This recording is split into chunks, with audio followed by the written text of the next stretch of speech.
Ntandokazi Mzamo seems to be living her best life and moving on gracefully after her high-profile breakup with her ex-fiancé Attorney Bash, and her latest Instagram post may have sent a message to fans.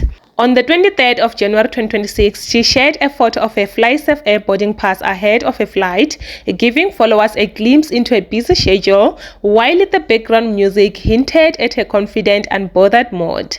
The post comes just days after a video surfaced showing a man rumored to be Bash standing by his car and appearing emotionally, seemingly crying in the public.